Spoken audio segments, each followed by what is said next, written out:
নমস্কার and I welcome to voice of Emon. তো তোমাদের জন্য বিগ ব্রেকিং নিউজ বা খুব খুশির খবর বলতে পারো। কারদের? নতুনদের। এই 26,000 যাদের ক্যান্সেল হয়েছে, ঠিক আছে, নতুন করে যে 3 মাসের মধ্যে নিয়োগ প্রক্রিয়া সম্পূর্ণ হবে, তো সেটাই বলেছে আর সেটাই হতে চলেছে। সবাই ভাবছিল যে এটা কি নতুনদের বসতে সুযোগ দেবে। আহ, এটা নিয়ে অনেকেই মানে দুশ্চিন্তায় ছিল নতুনরা। আর এটা পড়ারই কথা, কেন কি নতুনদেরকে সুযোগ দেওয়ার কথা। তার কারণ হচ্ছে যারা এতদিন ট্রেনিং নিয়ে বসে আছে শুধুমাত্র এই স্কুল সার্ভিস পরীক্ষা দেওয়ার জন্য, তো তাদের যে সুযোগটা দেওয়া হয়েছে বা এই অপরচুনিটিটা এতদিন পর, অনেক দিন অনেক বছর তাদের জন্য এটা পায়নি, বসতে সুযোগ দেওয়া হয়নি, বাট তাদেরকেও যে দিচ্ছে অবশেষে বা দেওয়া হচ্ছে, এটা কিন্তু সত্যি বড় বা স্বস্তির খবর তাদের জন্য বা সেই সমস্ত ছেলে মেয়েদের জন্য যারা এই ট্রেনিং করার পর দীর্ঘ বছরের পর বছর ওয়েট করেছে শুধুমাত্র এই পরীক্ষায় বসার জন্য। তো তাদের জন্য একটা ভালো বা স্বস্তির খবর এটা বলাই যায়। দেখো, একটা ক্যান্ডিডেট হয়ে যে এই ট্রেনিং করে এই বয়সে বছর বছরের পর বছর ওয়েট করা, সেটাও কিন্তু খুব একটা মানে মানে আশা ছেড়ে দেওয়ার বা লাস্ট এজে। আর যাদের চাকরি চলে গেছে তাদের আমরা সবাই জানি, যারা যোগ্য প্রার্থী ছিল ডিসেম্বরের পর পর্যন্ত স্কুলে চাকরি করতে কন্টিনিউ করতে পারেন এবং তাদের টাকা দেওয়া হবে, কিন্তু তাদেরকেও পরীক্ষা দিতে হবে। তো এই পরীক্ষায় আমরা অনেকেই মানে আমাদের মনে ছিল যারা মানে করেছে, যারা করে রেখেছে, ট্রেনিং করে রেখেছে শুধুমাত্র স্কুল সার্ভিসের জন্য, তো তাদের জন্য যে অপরচুনিটিটা দেওয়া হচ্ছে, তো এটা কিন্তু ফাইনালি অনেকটা বড় খুশির খবর বা অনেক বড় একটা ব্রেকিং নিউজ বলতে মানে পারাই যায়।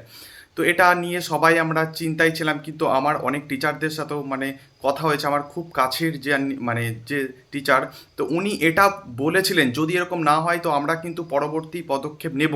কারণ এদের জন্য বা যোগ্য প্রার্থীদের জন্য এটা বসতে দেওয়া দরকার, কারণ তারা অনেকটা দিন ধরে অনেক বছর ধরে ওয়েট করছে শুধুমাত্র ওই সুযোগ পাওয়ার আশায় বা সুযোগের আশায় তাদেরকে দেওয়া হয়নি বা সুযোগ সেরমভাবে আসেনি। তো তাদের যে এই সুযোগটা খুলে যাচ্ছে এটা অনেক। আর তাদের সাথে সাথে যারা আজকে এই 26,000-এর মধ্যে যোগ্য ক্যান্ডিডেট যোগ্য প্রার্থী ছিল, তো তাদের জন্য সত্যি খারাপ লাগে। হয়তো এটা আগে করলে যোগ্য অযোগ্য লিস্ট বার করলে হয়তো তাদের এইভাবে এই 9-10 বছর পরে এসে চাকরিটা হারাতে হতো না। কিন্তু তা মানে এমনই একটা পরিস্থিতি বা এমন হয়ে গেছে যে যোগ্য বা অযোগ্য বাছাই করা সম্ভব হলো না। কেন হলো না? চাইলেই কিন্তু করা যেত, কিন্তু তাদের জন্য অল্প মানে এই অল্প কিছু ছেলের জন্য, এই 7-8 হাজারের ছেলের জন্য পুরো এই 16-17-18 হাজার ছেলেকে সাফার করতে হচ্ছে, ছেলে মেয়েদের জন্য, যারা কিন্তু মানে তৈরি করে নিজের মানে কম্পিটিশন দিয়ে এই কম্পিটিশন থেকে বেরিয়ে তারপরে তারা সিলেক্ট হয়েছিল নিজের মেহনতে তারা মানে সিলেক্ট হয়েছিল, কিন্তু তাদের যে এইবার যে তাদের নাম আসবে, সেই তখন কম্পিটিশন এই এখন কম্পিটিশন, এটা কিন্তু অনেকটা আলাদা, অনেকটা আসমান জমিন ফারাক। কারণ তখনকার দিনের কম্পিটিশন আর এখন যদি বলো 2025-এ দাঁড়িয়ে, এই কম্পিটিশন কিন্তু সহজ নয়। আর এটা সত্যি মানে বলাই যায়, কার খুব খারাপও লাগে ওদের জন্য, কিন্তু মানে কি করা যাবে, এমনই একটা সিস্টেম শিকার হয়ে গেছে বা হয়ে পড়েছে, কিছু করা গেল না। হয়তো যদি প্রথম থেকেই ভাবতেন বা সৎ ইচ্ছা থাকতো, তাহলে হয়তো এই দিনটা তাদেরকে দেখতে হতো না, বা এতগুলো পরিবার, এই লক্ষ লক্ষ পরিবারের পিছনে যারা দাঁড়িয়ে আছে, তাদের সত্যি হয়তো এই দিনটা দেখতে হতো না। তো সবাইকেই এখন একটাই বা করণীয়, তোমরা ভালো করে পড়ো, বা যারা ভাবছিলে যে পাবে কি না, আমার অনেক টিচার বলেছে যদি এটা না হতো, অনেক টিচার বলতে আমি খুব কাছের আমার আছে, আমারই মানে বলতে পারো খুব কাছের মানুষ একটা, তো উনিই বলেছিলেন যদি এরকম না হয় আমি কিন্তু ভাই দেখবে আইনত লড়াই লড়বো, ঠিক আছে, যদি এরকম না হয়। তো হয়তো এটা আর করতে হলো না, বা এটা যে করেছে বা ফাইনালি এটা যে বুঝতে পারছে নতুনরা বা সুযোগ পাচ্ছে এই 26,000-এর মধ্যে, এটাও কিন্তু কম বা মানে বড় ব্যাপার নয়, মানে কম খুশির খবর নয়।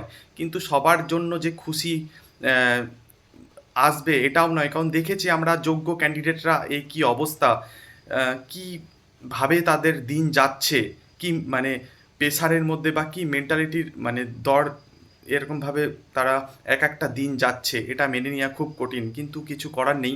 সবাইকেই এখন হয়তো তৈরি শুরু করতে হবে। আর সেটারই খবর ফাইনালি চলে এসছে যে এসএসসির বা স্কুল সার্ভিসের যেটা নতুন আহ, মানে নোটিফাইড হবে, সেটাই নতুনরাও সুযোগ পাবে। তো তোমরা যারা ট্রেনিং করে নিয়েছো, তো তারাও রেডি হয়ে যাও, তোমরাও কিন্তু খুব তাড়াতাড়ি সুযোগ পাবে আর খুব তাড়াতাড়ি এই জবটা পেতে চলেছো যারা অনেক দিন ধরে তৈরি করছো। 26,000টা একদম বলবো না যে এই মুহূর্তে দাঁড়িয়ে কম ভ্যাকেন্সি, বা 26,000টা সত্যি অনেক ভ্যাকেন্সি। যারা ওয়েট করছিল বা যারা একদম মেহনতি স্টুডেন্ট বা ছাত্রছাত্রীরা, তাদের জন্য কিন্তু একটা অপরচুনিটি বলাই যায়। তো সবাই রেডি হও। আর যেটা আরেকটা, কালকে আরেকটা ভিডিও আমার আসবে, কালকে বা পরশু দিন। দেখ, যেটা বলছে 100 রোস্টার চেঞ্জ হবে এবং নতুন ভ্যাকেন্সি, অনেকে বলছিল দাদা নতুন ভ্যাকেন্সি কী করে আসবে, তার প্রুফ আমি কালকে দিতে চলেছি যে নতুন ভ্যাকেন্সি আসতে চলেছে। আর পুজোর আগেই তোমাদের পরীক্ষা হতে চলেছে। অনেকে অনেক কথা বলেছিল, আমি একটা খবর দিয়েছিলাম, মনে আছে যে ওবিসি জেলাতে, মানে জেলা ভিত্তিক ওবিসি চলছে, সার্ভে চলছে, সেটা মনে আছে একটা পেজ থেকে। আমি সেটারই কালকে দেখাবো একটা বড় পেজে, একজন বড় সাংবাদিক যেটা তার ইয়েতে লিখেছে। আর উনি কখনো ভুল হয় না, আমি আগেও খবর দিয়েছি। আর কালকে তোমরা পুলিশের যারা ক্যান্ডিডেট বা অ্যাসপিরেন্ট আছো, তাদের জন্য একটা ভালো ভিডিও আসতে চলেছে। তো ওয়েট করে যাও, কালকে রাতের মধ্যে হয়তো একটা ভালো ভিডিও পাবে। যারা নতুন নতুন তৈরি করছো বা যারা তৈরি শুরু করেছো বা যারা ছেড়ে দিয়েছো বা ভাবছো কী করবো, বা হতাশ হয়ে যাওয়ার কিছু নেই। কালকে এমনই একটা ভিডিও আসছে, সেটা থেকে এটা বুঝে যাবে যে না, এবার কিছু না কিছু হতে চলেছে, বা এবার কিন্তু পরীক্ষা হবে, বা নতুন ভ্যাকেন্সি আসতে চলেছে। সেটা নিয়ে আমি ভিডিও দেব। অনেকে অনেক কিছু কথা বলছিল, 28 সাল 32 সাল কী করে বলো, কোথা থেকে পাও। কালকে সব প্রুফ দেবো। আর এটাও বলে দেবো যে হাওয়ায় হাওয়ায় কোনো ডিটেলস না থাকলে বা কিছু না পেলে আমি ভিডিও বানাই না। তো থ্যাংক ইউ। তোমরা সবাই তোমাদের প্রস্তুতি নাও আর মেহনত করো, জমকে মেহনত করো, আর তোমাদের মেহনতে চার চাঁদ লাগাও। থ্যাংক ইউ, কালকে দেখা হচ্ছে।